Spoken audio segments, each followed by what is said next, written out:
Good morning students.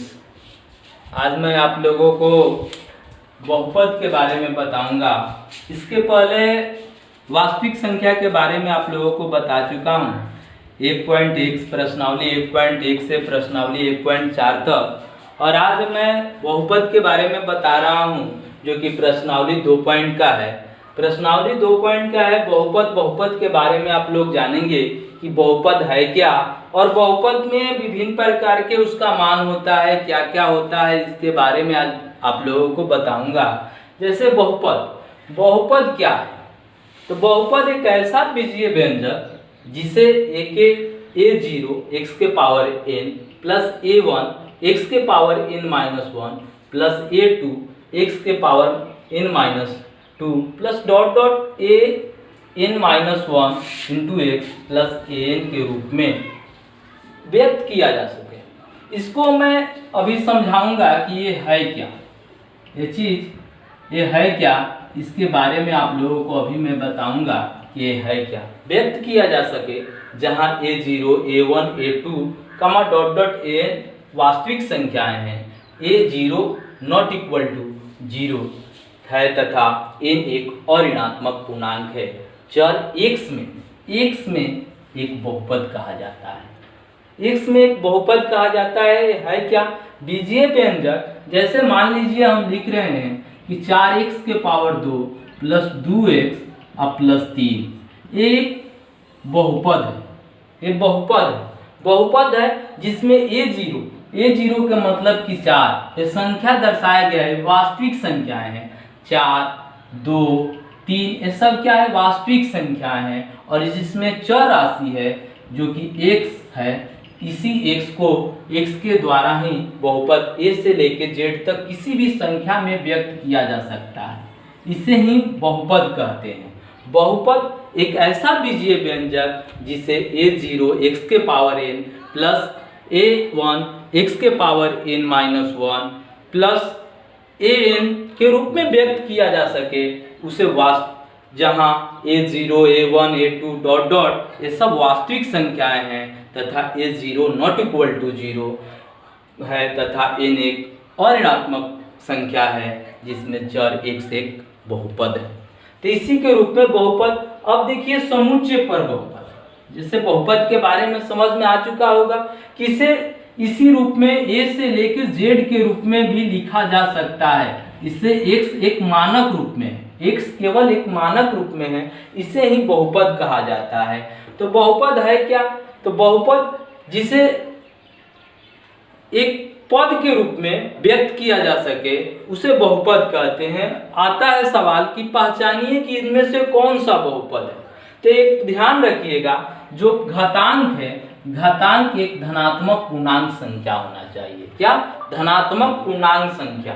ऋणात्मक यदि संख्या हो, जैसे x के पावर -1 हो, x के पावर -1 के मतलब होता है 1/x, ये भी नहीं हो सकता है। या x के पावर एक परिमेय संख्या हो 5/2, ये भी बहुपद नहीं हो सकता है। बहुपद होने के लिए उसका पावर घातांक एक धनात्मक पूर्णांक संख्या होना चाहिए, धनात्मक पूर्णांक संख्या होना चाहिए।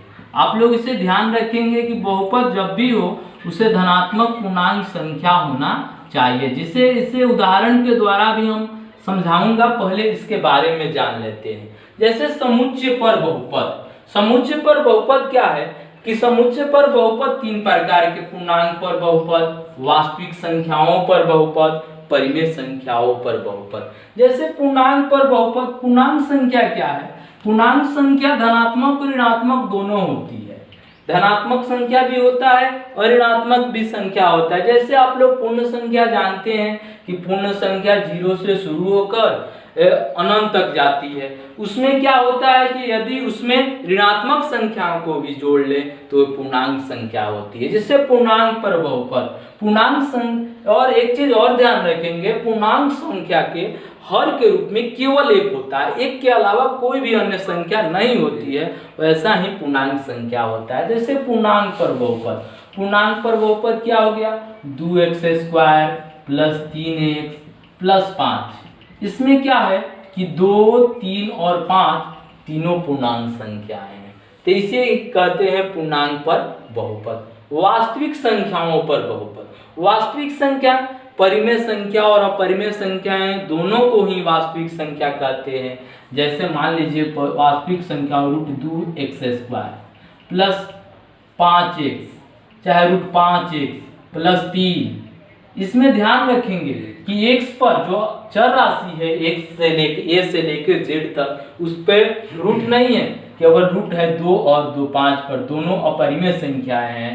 तो वास्तविक संख्याओं पर बहुपद, ये हो गया वास्तविक संख्याओं पर बहुपद। और परिमेय संख्याओं पर बहुपद जैसे इसको लिख सकते हैं 1/2x², 1/2 परिमेय संख्या है, प्लस 5/3x प्लस 4/3, ये सब क्या है? परिमेय संख्याओं पर बहुपद। इसमें 1/2, 5/3 और 4/3 परिमेय संख्याएं हैं। तो परिमेय संख्याओं पर बहुपद तो ये सब है। समुच्चय पर बहुपद जैसे आप लोगों को समझ में आ चुका है।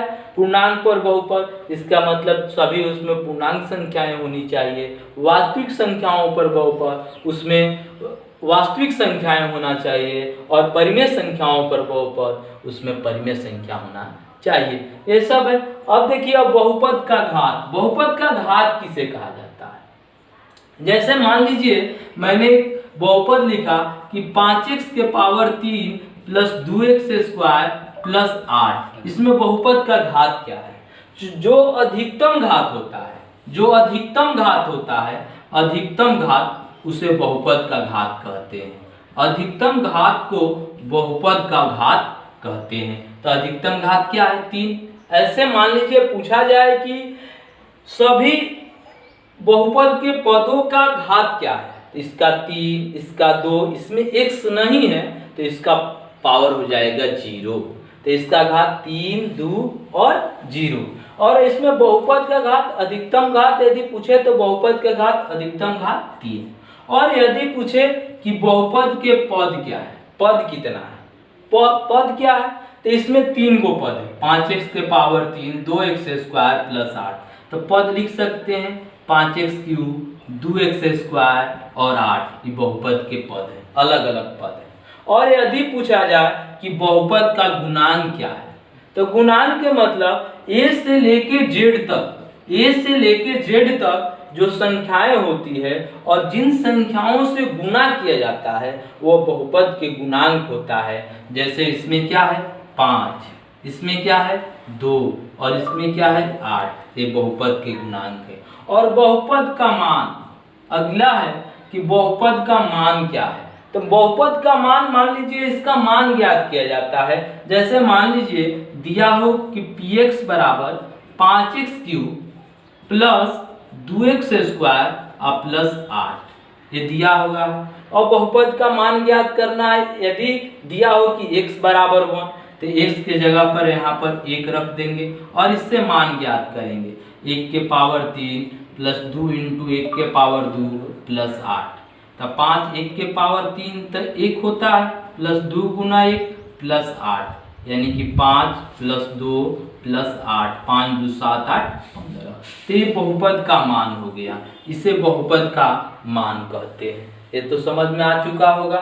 बहुपद क्या है, समुच्चय पर बहुपद कैसा होता है, उसके बाद बहुपद के घात किसे कहते हैं, बहुपद के पद क्या है, बहुपद के गुणांक कौन होता है और बहुपद का मान कैसे निकाला जाता है। इसके बाद अब आते हैं कि बहुपद के प्रकार क्या है। तो बहुपद विभिन्न प्रकार के होता है। जैसे एक पदी बहुपद, द्विपदी बहुपद, त्रिपदी बहुपद, अचर बहुपद, शून्य बहुपद। ये है क्या? तो देखिए इसमें बहुपद के पद बताए हैं कि ये बहुपद के पद है। तो पद है तो जिसमें एक पद होता है उसे एक पदी बहुपद कहते हैं। जिसमें द्विपद होता है उसे द्विपद बहुपद कहते हैं। जिसमें 3 पद होता है उसे त्रिपद बहुपद कहते हैं। इसी प्रकार जैसे अचर बहुपद, अचर बहुपद में केवल संख्याएं दी रहती है उसे अचर बहुपद कहते हैं। और शून्य बहुपद जिसका मान शून्य के बराबर होता है उसे शून्य बहुपद कहते हैं। जैसे देख लीजिए एक पदी बहुपद। एक पदी बहुपद क्या है? तो जिसमें मान लीजिए 2x² दिया हुआ है, केवल 2x² एक पद दिया हुआ, एक पदी बहुपद।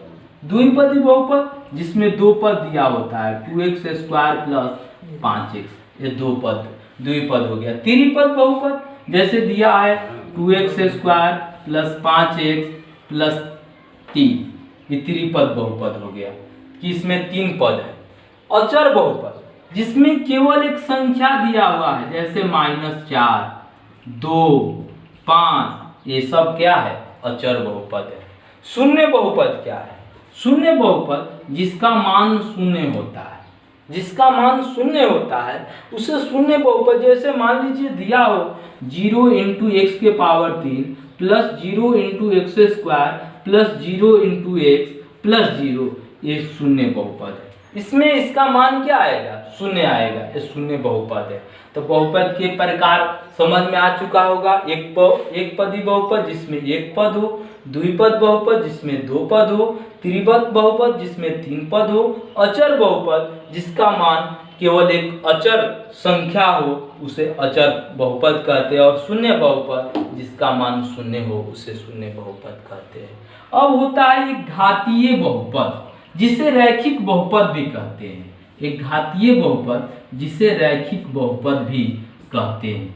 एक घातीय बहुपद क्या है? जिसका, अब देखिए इसमें पद लगा हुआ था और इसमें घात लगा हुआ है, जिसका घात अधिकतम 1 हो उसे एक घातीय बहुपद या रैखिक बहुपद कहते हैं। द्विघातीय बहुपद जिसका अधिकतम घात 2 हो उसे द्विघातीय बहुपद कहते हैं। त्रिघातीय बहुपद जिसका अधिकतम घात 3 हो। इसी प्रकार चतुर्थ घातीय बहुपद, पंचघातीय बहुपद, ये सब होता है। जैसे एक घातीय बहुपद 2x प्लस 5, इसका अधिकतम घात क्या है? 1, तो इसे एक घातीय बहुपद या रैखिक बहुपद कहते हैं।